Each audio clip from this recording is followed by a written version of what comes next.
Welcome to the Sandwich Generation Survival Guide with your hosts, Jodi Argentino and me, Candace Dellacona.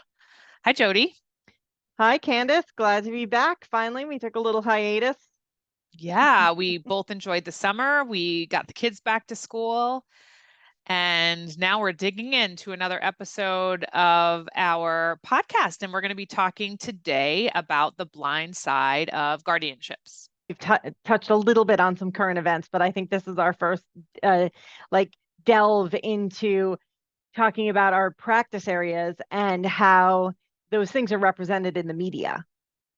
Yeah, that's exactly right, Jodi. We have our respective practices that in some ways are interrelated. And I think this topic is an example of sort of the overlap between our respective practices. And there has been a lot of news coverage on the topics of guardianship, specifically in the sort of pop culture field, if you will. Yeah, the with Britney Spears and then with Michael Oher, which are probably the two, at least off the top of my head, the two most famous ones that we see in regular mainstream media. Yeah, that's exactly right. So for our listeners who are not familiar, we'll first talk about Michael Orr, who is the young man who's now an adult man, a professional football player whose life story became the subject of the movie The Blind Side, that was, I think, very skillfully acted in by Sandra Bullock and a couple of other great actors. And the background basically is that Michael Orr was a very talented young man in Tennessee who had this gift for football and didn't have a great or close relationship with many of his family of origin. And the Toohey family, husband and wife, sort of stepped in, took over, and became what he thought or what he perceived to be were his parents. And his understanding, right, Jodi, was that he was adopted. Yeah, and that's the really interesting thing. And the other word that's being was tossed around is conservatorship, which in my not estate planning brain is the same pretty much as a guardianship. It's just in a different, like some states call it different things. Yeah, it's Um, exactly right. I think it's just a different term of art chosen. so the difference being that the this guy thought he was adopted, which means he's considered the natural born child of of birth parents, I guess of birth parents, of adoptive parents. So when someone's adopted, all of their birth records sort of go away, right? And it's as if the adoptive parents gave birth to the child under the law. And so in this situation, he was under the impression apparently that he had been adopted by then, but what they Yes. had actually done was a conservatorship, which is completely different and really odd considering he was over the age of 18. That's right. Well, it's not odd in the sense that there are circumstances in which, we as parents or we as loved ones or advocates would seek a guardianship or a conservativeship on behalf of an adult. And we'll get into those examples of why that may be appropriate. But I think what's important to point out in this case is that apparently Michael thought, as you point out, that he was legally adopted. And it turned out that when he went, I believe, to renegotiate his contract, he didn't have the requisite authority to sign off. Like on his And own contract that's as a right. 30 grown plus year ass old adult. man. Exactly right. And so the question became why. And when he looked into his records, he realized that the Tuohys weren't his parents. They were his conservators. And in being his conservators, they had certain rights over him as an adult who was quite capable, it seems, of handling his own affairs. Right. So interestingly, right, you adopt someone, you have a stronger legal relationship, but less control over that adult individual because you can do an adult adoption.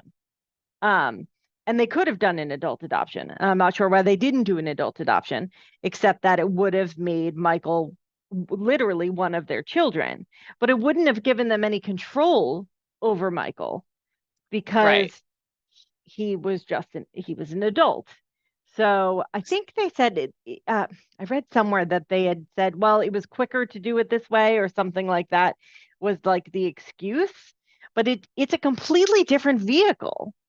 So, yeah, so for our listeners, let's talk about what guardianship or conservatorship actually is and what the ramifications of a guardianship order, conservatorship order are. So, guardianship or conservatorship, and for my purposes, I'm familiar with guardianship, so I'm going to choose that term, Jodi, if it's okay, throughout the discussion. But I think what you point out is while adults can be adopted, the adoption, when the person's an adult, proves filiation. And guardianship allows for the guardians some measure of control over the person, whether it's their healthcare decisions and or their finance decisions. I think that's a really important distinction to make so that you can adopt a child and obviously as their parent you have control over their healthcare decisions and their financial decisions within reason. And there are some finer points and exceptions to that. But upon that adoptive child reaching the age of 18, they become an adult and they are masters of their own domain, as we say, and they can make healthcare Right. decisions and they can make financial decisions, even to their own detriment. And in my area of law, there are circumstances where guardianship needs to be sought on behalf of an adult for various reasons. There are issues like sickness and mental capacity issues, whether something that these young people are born with when they become adults, they have capacity issues, whether mental or physical, that necessitates their parents or a loved one stepping in, or they're not making great financial decisions for one reason or another, and that's more in the category of guardianship or conservatorship. Which doesn't create affiliation, That's right. which is it just creates I'm going to say a legal relationship. It's a fiduciary relationship, right? Yeah, yeah, absolutely.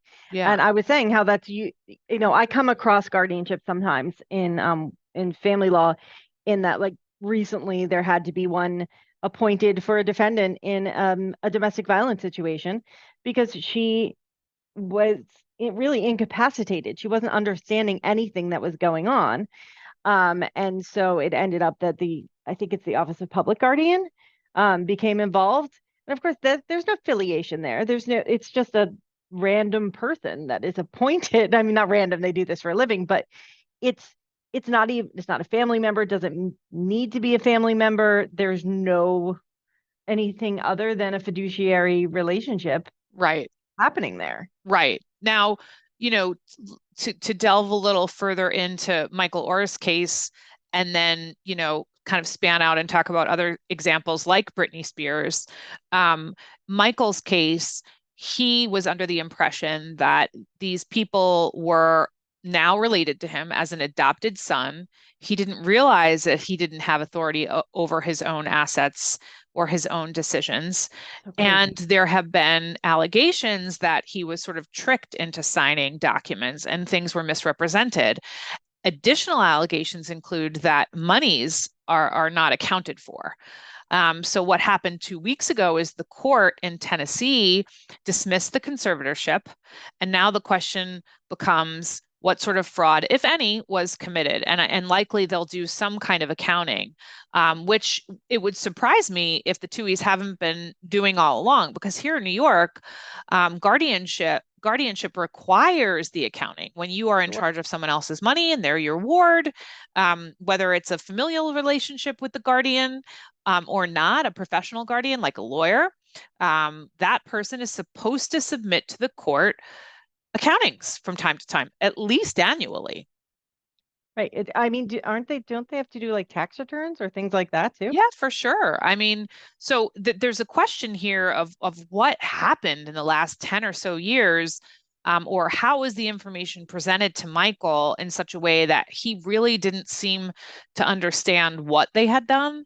And is there some kind of fraud here in terms of how it was explained what they did on his behalf? So I wish him well. I think, on so many levels, however the facts come down, it seems like there's certainly a breakdown of communication and some really hard feelings here. Yeah, and I just sit there and I'm thinking, how does this person not know what was going on with his own finances for so long? I mean, we deal with a lot of people who put their heads in the sands. I've been guilty of it myself, but like on a certain issue. But we're talking about someone who is having like $1 million contracts. So, Yeah. um, The flip how, side, though, is that what was the role of the TUIs in that, right? So many professional athletes, some of whom are my clients, are so busy with sort of managing their yeah, own careers that they entrust people that they trust with these tasks, like filing tax returns, like doing the banking, like doing the financial it management, makes sense. So I mean, I would say from Michael's perspective, I'm going to bet if what he believes to be true is actually true, that he trusted these people whom he counted as his parents, siblings, they made money off of him. Yeah, that's crazy. Yeah. And I mean, when you talk about making money off your kid, right? I mean, I think Britney Spears that's a great segue, Candace, into Great Britney segue. Spears' So let's situation. talk about that. So Britney Spears was a resident or is a resident, I think, of the great state of California. California does refer to its guardianships as conservatorships.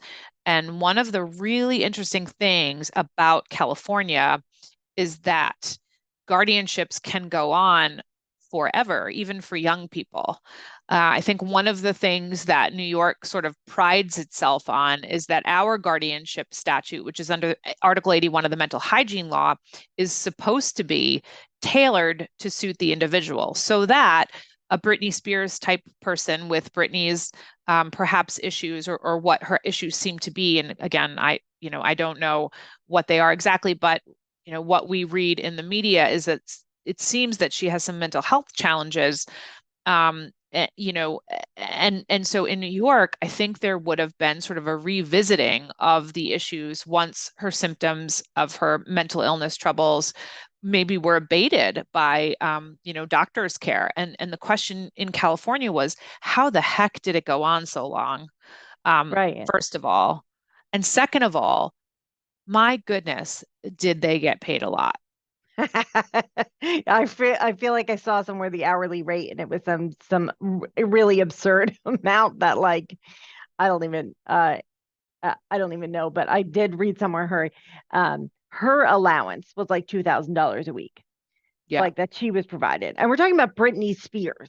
Like, can we right. just like take a step back for a moment there? Like, that is a minimal allowance for someone that is responsible for the amount of I'm going to say shows, tours, etc. that she does. But with her, the way they got to the conservatorship, right, was because she had the mental health issues or addiction issues, etc. When we go back to Michael Orr for a hot second, like there was no capacity issues there. That's right. Well, I mean, that we know Well, of, that we know of, but right? we're like, So we how did don't you get know, there? right? I mean, that's a really good point, Jodi, right? So I think it's important for our audience to know that a lot of these laws are state laws and they differ greatly from state to state. So what the law may be in terms of a threshold question in New York, that would maybe necessitate the appointment of a guardianship may not be the same in Tennessee. And it clearly is not the same in California, although Gavin Newsom did sign a law into place in 2022 that does seem to address some of the issues that Britney herself has faced with her never ending guardianship and all of those people making money off of her. But I think your point, Jodi, about even the allowance and taking a step back and looking at the optics, right? This amazing woman, this artist and performer was selling out arenas, literal arenas, Hmm. was working likely, 7 days a week, clearly had incredible talent. And yet, a court said that she couldn't manage her own affairs. So in some ways, that entire picture is contradictory in and of itself. That, Right. You can understand that it'd be like during a period of time when she had a breakdown or she had I don't know, an a addiction mental health episode or crisis or something like whatever that, it right? was. Sure, But how sure. did it go like 13 years? I think it was 13 years. Like, Yeah. and I mean, that's absurd. And in Well, I that mean, time, like, yeah. didn't she have children? Yeah. Well, I think she had children already, but I think what's important to point out, and we're two women sitting here.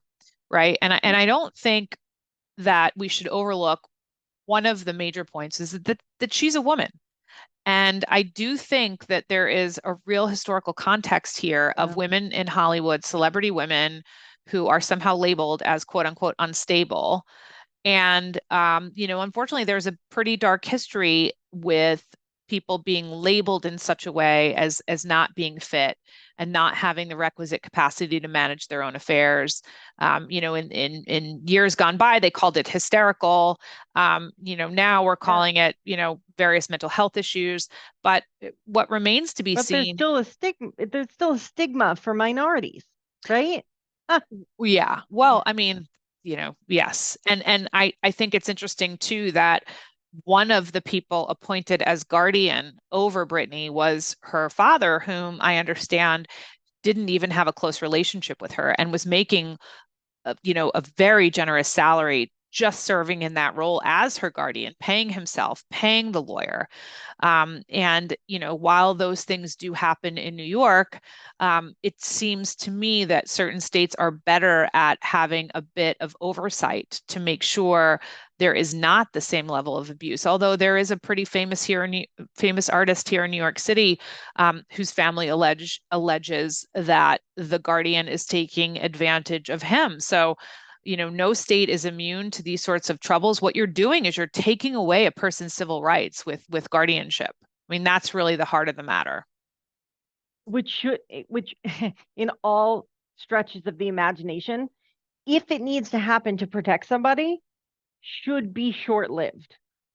Yes. And so let's talk about the duration, right? Because someone like Britney Spears, someone like Michael Oher, who may be youthful and at that point maybe not able to handle his own financial affairs with significant amounts of money being thrown his way from being a professional football player, you would think that after a certain amount of time, whether it's medical treatment or financial, education, that these two individuals in particular could probably have had their guardianships tailored much differently. And arguably, Michael Orr shouldn't have happened. But, let's talk about my area of law, which is guardianship for seniors, where those seniors have a memory impairment issue that will not improve, Yeah. right? Like dementia, Yeah, that's so Alzheimer's. scary. Sure, sure. And so, as a cautionary tale for our listeners, to avoid guardianship as you become an older adult, which is a horrible proceeding, don't get me wrong. While we're more sort of humane in New York, it's still a court, it's still a judge taking away your civil rights. You have a power of attorney in place, you have a healthcare proxy in place, and a guardianship will likely not be needed for you. Having those advanced directives in place will ameliorate the necessity to have a guardianship proceeding under Article 81 in New York. Yeah, which is great because then you're making the decisions when you have the capacity to make those decisions And you are choosing the person to that you help you. trust, right? Exactly, exactly. So, while guardianship can certainly fill a role in our society, whether, you have a loved one with a mental illness that sort of prevents them from advocating for themselves or making the best healthcare decisions or sort of keeping up with the necessities of life, um, or you have someone who has some mental health issues that will hopefully be short-lived, or those for a senior, guardianship can fill a role with what's needed. It's just a matter of making sure that it's actually an appropriate remedy. Right. And that the people involved are acting appropriately. I don't know how the judge in California um like allowed, or the judge is, I imagine it wasn't just one, right, over the Yeah, course of 13 years. yeah. But so I found wasn't his hourly rate. The hourly rate I was thinking was in the Orr case, but this one was $16,000 a month was his salary, plus office space, plus a percentage of various deals, like I as if mean, he were an agent, right? And right, you're like, he gets $16,000 a month, but she gets $2,000 a week. So right. like a quarter of what he gets, but she's like, that doesn't even make any sense. And It, she's the earner. right. And she's like 40 years old. Yeah. Yeah. Yeah. And so how it got dragged on and on and on. And wasn't it that she wanted to get married and that's why this all came like I think that she couldn't even um she wasn't allowed to be pregnant, right? She You wasn't know, allowed to remove her IUD, I think was one of the like last straws I don't know what on this. precipitated, but I think there were several issues of sort of crises, and without knowing too much, and because of I'm not sure, and I don't want to say, but even if with the sort of worst case scenario where there was self-harm, or something else related, obviously Britney Spears had access to the best medical care, right? She probably worldwide, having that level of status and the assets that she does, no doubt she would have had access to the best mental health specialists that money could buy. So it remains to be seen why nobody stepped in and helped her. I mean, what I find so interesting is that it really wasn't until sort of a groundswell of support for her from fans, which largely were also young women, Right. who basically said there's something wrong here, and a hashtag I think was created called hashtag Save Britney, Mhm. and it garnered a lot of support. I mean, one of the things that we should probably do is thank Miss Spears for shedding a light her own horrible, horrible journey. I think precipitated a real change in the law. And just this month, the Uniform Law Commission approved a new Uniform Healthcare Decisions Act. And really, what it is, it came out of the Britney Spears and the Michael Oher case, which is, an act that basically says individuals should have control over their own healthcare decisions, and it reaffirms the importance of preparing plans like this in advance and to maintain as much decision making authority as they can. So the act really, what it does is sort of codifies the importance of a person making decisions for themselves if possible, and it recognizing the valuable role of that. Yeah. And while you were talking, I actually double checked. There was a whole issue with her IUD. So women under conservatorships can have forced birth control, right? Right. Like, and she wasn't allowed to have her IUD removed. As you know, a person in their 30s, she couldn't have it removed. I mean, when we talk about the taking away of your own civil rights, like we're talking about bodily autonomy, right? But controlled birth, like forced birth control is, um, it's I don't know, to me that hits me like as a chilling effect, Yeah. right? Like it, and that I think is one of the things that got a significant amount of attention from, the younger female crowd, or younger crowd with uteruses, because it feels so invasive to Yeah. have her father, who she wasn't even close with, determine that she can't remove her birth control device. It's I mean, you're so right. offensive. It is. And then, to play devil's advocate, or, the flip side of the coin, right, is that you have this person who is in deep distress, who may be in a position where, she could cause herself harm. I think that there Yeah. were issues related to childcare for her children. So while I'm not defending that decision at all, or the ability for the law to infringe on someone's rights to that degree, I think that was sort of where it came into play, where, is she safe, and would other people be safe? And is she making decisions, sort of rationally or close to rationally? Which is the exact point of the conservatorship to begin with, right? Exactly. It's just not never ending. Right. Like there's Exactly. I think that's the heart of the matter to our listeners, right? That for Britney Spears, we're not saying, and I don't think anyone is saying that she wasn't in a crisis, that she didn't need help, that there had to be some right. kind of intervention. She had endless supplies of money. She had people surrounding her that definitely did not have her best interests, at heart. And they really needed to pull her out of that, get her healthy, but it should have ended. And maybe with Michael Oher, it should have never begun. Right. Right.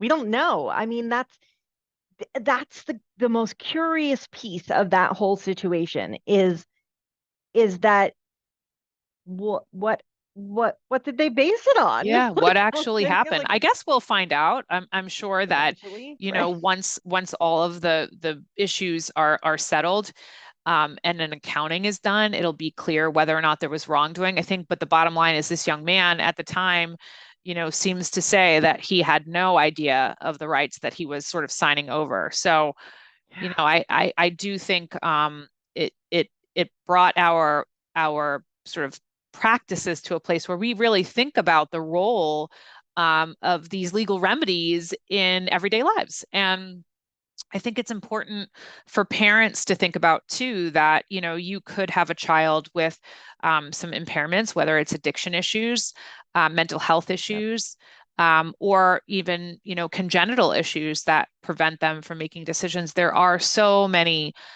places before you get to guardianship, and it's really important to speak to the experts. I think even in New York, there's a Supported Decisions Act that is sort of, I think, in some kind of pilot, which is the answer to not seeking guardianship, you know, sort of at every turn, and really putting people that, you know, the alleged incapacitated person feels that they trust in place to help them make decisions together. So where their deficits are, you have somebody stepping in. So those supported decisions are really important as well, Right. Doesn't and need to doing be that a advanced blanket. planning. Yeah, Doesn't need to be a blanket solution exactly, for one exactly. specific issue, which is why talking to someone like yourself, um, to go over what the situation is, what the individual needs are, and like thinking ahead on it, um, Yes. is so important. Whether it's for you, whether it's for your kids, whether it's like a special needs trust situation. I've had that with child support issues involved, you know. So it's not just, you know, over 18, but the sometimes you have to think about these creative planning situations for your kids under 18 too. Yeah. So it really does when things like this happen and you see on like Facebook and they're like, how does this happen? How could that possibly be? It's so hard to not just respond and be like, well, actually, the law allows for the blah, blah, blah, blah. Right. So, but this gives us the opportunity to kind of bat those things around and say, Yeah. what is this? What happened? And dig a little further, right? Because things are not always what at first they seem to appear. And you Right. know, there is so much nuance in these things that have sort of transpired to these two very public figures. And hopefully, you know, the terrible results that they have endured and suffered will mean that somebody else will not have to. And certainly our lawmakers have taken notice. Gavin Newsom, like I said, changing the law, and now the Uniform Healthcare Decisions Act, hopefully coming to fruition from the Uniform Law Yeah, Commission, well, and the states will adopt their versions of it. Um, so, I mean, this is certainly an how interesting change topic. happens. Yeah, yeah, exactly right. This is how change Unfortunately, change happens. is born in trauma sometimes, Yeah, right? Like, yeah, and we see that, yeah, unfortunately, a lot. And yes. but this was so exciting. Thank you, for well, to our listeners. Candace suggested this, and I think it was a brilliant idea, but I also just think Candace is brilliant. So Likewise, Jodi. so stay tuned It's for the next mutual brilliant thing she comes admiration. up with. Mutual admiration. No, but this was fun, you know, to talk about sort of how current events can sort of feed into interesting legal topics that have a bit of nuance, and you know, there was certainly overlap between the two of us, so it was a Right. blast. And yeah, I welcome our listeners to send us an email, send us a comment if there's something else that is going on that you're like, hey, how about that? I don't know, Brad Pitt, Angelina Jolie situation or whatever, right? Like, we sure, let's talk about it. Um, but open to suggestion and Yeah. look Our forward to Facebook our page, next. Instagram, please message us if you have any questions. And like Jodi said, topics, suggestions, we would love to hear them. And we thank you so much for listening.